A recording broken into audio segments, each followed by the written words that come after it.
I'm keeping my handkerchief out because I don't think I'm finished crying. I did ask you if you had one before coming in. Yes, you did. And I didn't understand the question, so I wiped my nose. Thank you. I think this is really a gift. I don't know about you all, but I've only heard about that process. I've never heard of anybody reporting about it or people talking about having it in their family. And it feels to me like something we should all do in a sense, because, you know, people with terribly debilitating disease suffer and suffer and suffer, and we go, oh, this is so horrible that took so long before they died. Other people have a heart attack and they're gone instantly, and we say, that's the way to go.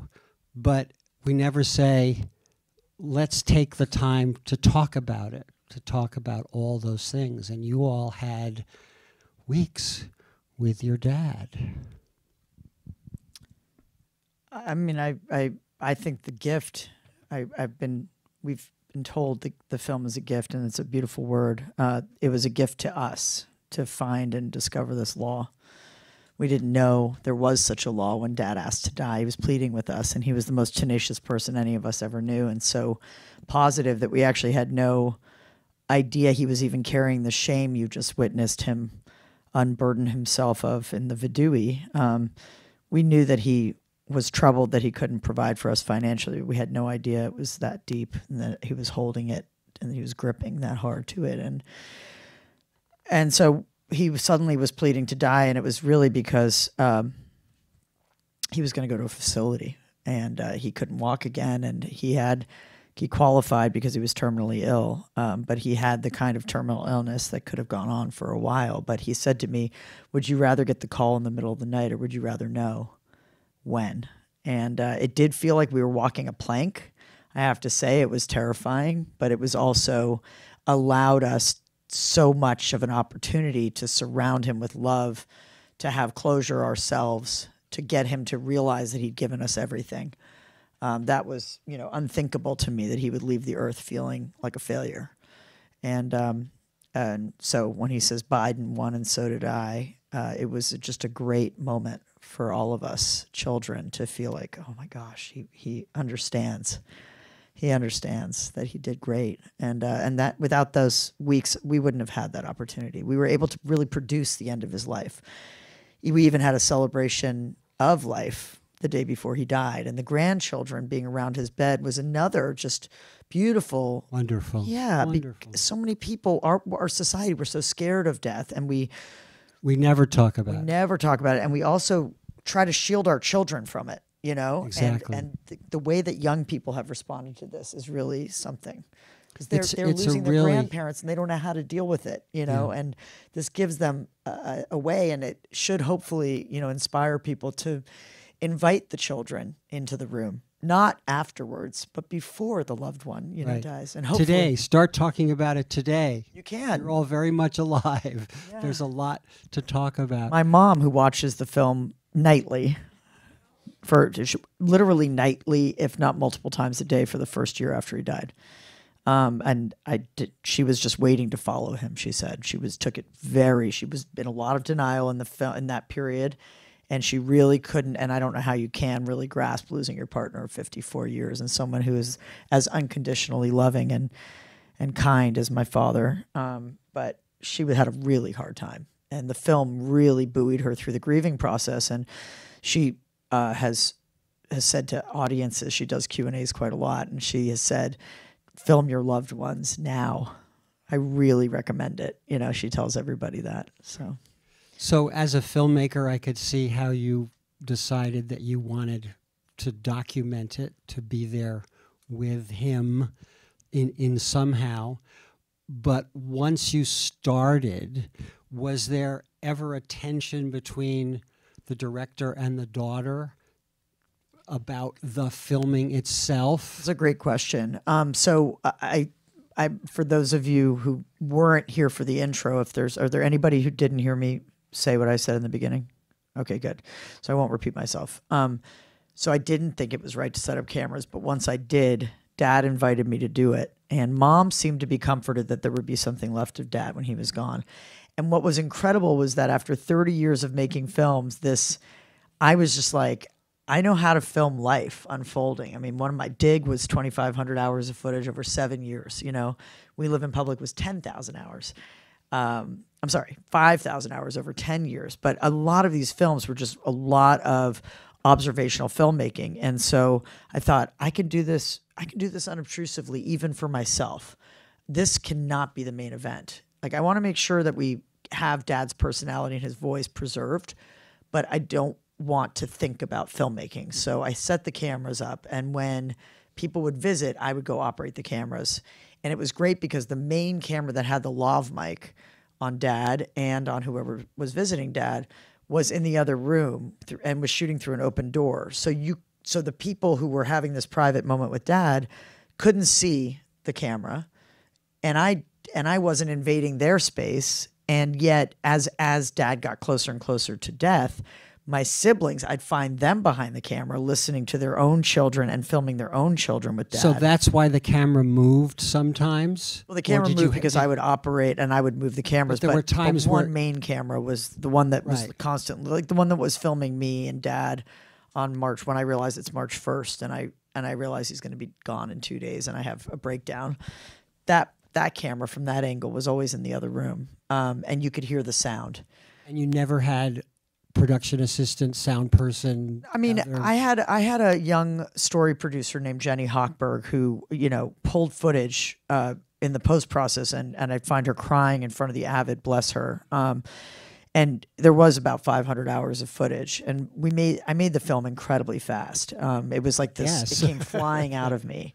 It was just unbelievable. It's like I instinctively to do. I really felt like Dad was right there with me in the process, actually. But she would help with like changing batteries and stuff like that. And then Morgan, my wife, who scored the film, pretty great score. And without the film wouldn't be here without the score, which the fact that she was there in the room and was supporting me as a partner, gave the score a dimension that most composers don't really have that opportunity to be in the subject matter, involved in the subject matter. And so she worked beautifully to create like a womb-like sonic environment. But I wanted her to have the audience feel held through the movie and to kind of mirror the beautiful and sacred space that was Dad's living room. Because Dad really set the tone, and Dad comforted everybody who walked in there, even though he was the one dying. That was amazing that he seemed to be taking care of all of you. Yeah. As much as you were caring for him. Yeah. He was there for you, basically saying, it's okay.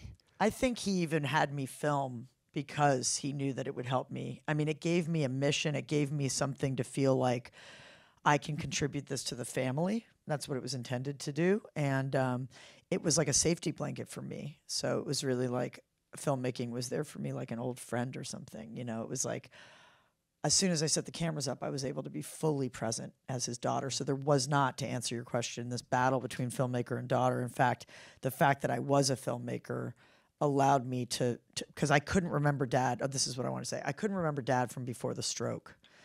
So I was 9.5 when Dad had that stroke, and he was my best friend and my absolute hero, and we would run together. We would play tennis together. I know that, and I've seen photos, but I can't remember him able-bodied. And so that's why I really panicked about forgetting him now. I was like, I cannot forget him. So as soon as those cameras were set up, I was able to really calm down. And I set one Nest camera up, and that you see that in the scene with Gigi. That was like the only camera that was still running that night.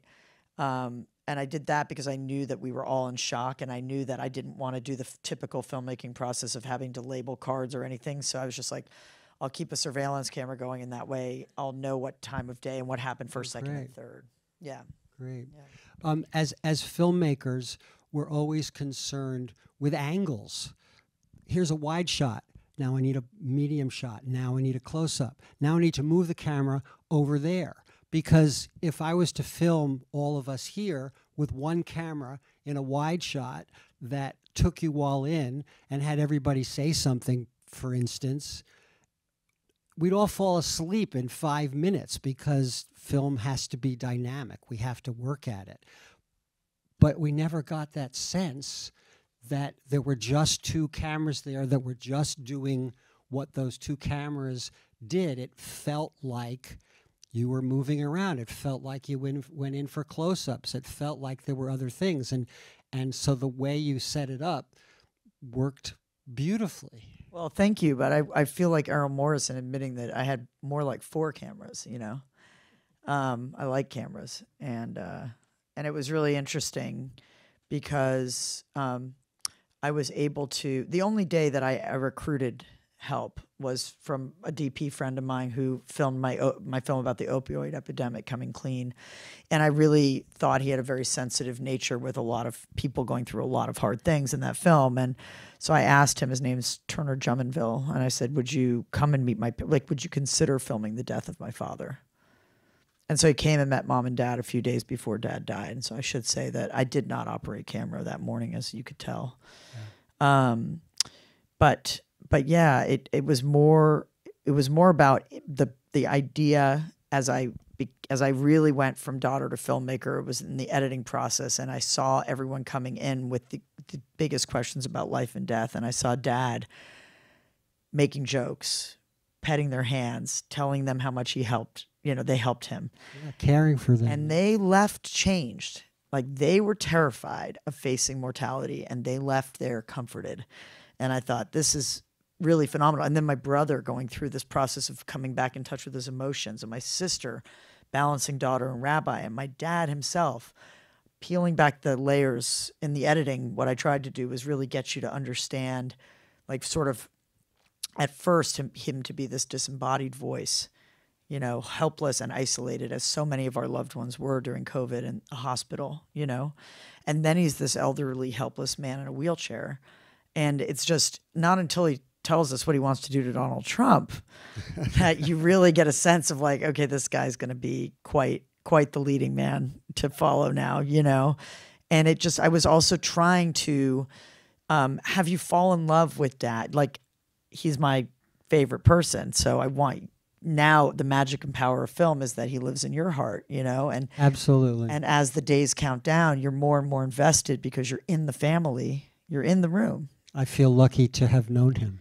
Yeah, thank you. So that's the idea of the film, is that, you know, it really is just an intimate look. And what I think is really miraculous about film is that in the intimacy and the details is where you can see your own loved ones and you really have your own experience, you know, if it's unmediated by narration and that kind of thing, which it takes a specific kind of subject matter. I mean, I do have narration in some of my films, but it takes a very specific sort of, I think, special circumstance to really be able to avoid it. And in this case, I was able to do that. So, great. Yeah. Do we have any questions? I think we have a microphone someplace if anybody would like to say anything. They are right there.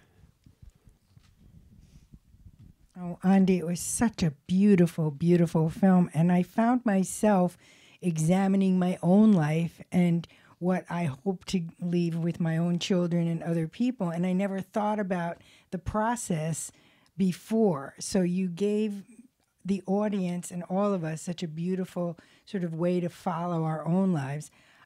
I would love to have your sister as my spiritual advisor. I thought she was highly so recommend. Wonderful for all of you, and additionally her father, and letting him into the whole process.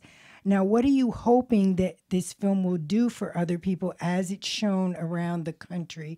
And also, are you looking for it to be political in terms of getting laws changed in other states, or what do you hope for? That's what I hope for. I didn't make it for that reason, but I made it because I hope it touches everyone and allows everyone an opportunity to do exactly, to sort of play out their own lives and also how they want to let their loved ones go, how they themselves want to go. I just thought it was too important not to share, and that it would go against everything I've spent my life doing as a professional filmmaker, documentarian, to not share it. That was the hard thing. And my sister, who is, 100% behind this film, was absolutely resistant to it coming out. She really, really didn't want it to see the light of day. And of course, what do? I called Mom, and Mom told her, look, I look at this film every day. It's kept me alive, And then so she shared it with clergy and friends who came around. And Rachel is such an activist that she's really I think she's going to lead the charge, because when she first was against it, she said, look, it's beautiful, but it's private. It's sacred and private. And I want to stay that way. And then she started to realize how important it was that we allow that it's only a right in 10 states. It's not a right in the state of New York, for example, and you can't go to New Jersey and have it. You have to establish residence there. Yeah. So this is very, very important for a lot of people who are suffering and their families, very important. It's a basic human right. I didn't think about it before, but who should stand between you and your body when you're terminally ill and suffering? And as my sister, sorry if you saw The Daily Show, because I'm going to repeat myself, but I think it's a very interesting comment that my sister has made now in Q&As, which is that since this came out, and another thing was that she's a rabbi, and it was against Jewish law. It was a violation of Jewish law and of most religious law to take your own life in any way, because it disparages life. But they've reversed their decision. Reform Judaism has, since this film, reversed their decision because, and their argument is, it's a very well-written, very, very in-depth argument. And the argument is a law without tenderness is wickedness. And that when the rabbis actually wrote the law millennia ago, the average time of suffering was maybe 5 days. And now it's, thanks to modern medicine, years, years of a person sitting there, lying there in pain. And there comes a time when it's just time to go, and it's not scary for them. In fact, Dad it's almost like the veil lifted, and he could see his family again. And I flash back so you can see that 6 months prior he thought there'd be nothing. He was an atheist, basically, So it was really interesting to see him become more comfortable with the transition. And so yes, I hope that there's an organization called Compassion and Choices, which is sort of like the Planned Parenthood of this basic human right. And so they have the law in front of 22 state legislatures right now. And they say this is the most powerful. To watch it. That we've shown it to the New York State Legislature. My sister and I did a Q&A virtually during in May. But we really hope that, and that piece that we just did on The Daily Show was reaching, thousands and thousands and thousands of people, and it was all about the right to die. I just went super political with it. So I guess, I really want this to help people, because we couldn't take Dad's suffering away for 40 years. But if this can help people. Well, thank you very much for making it, and thank you for showing it to us. Thank you. Thank you all for coming. Appreciate it. Thank you.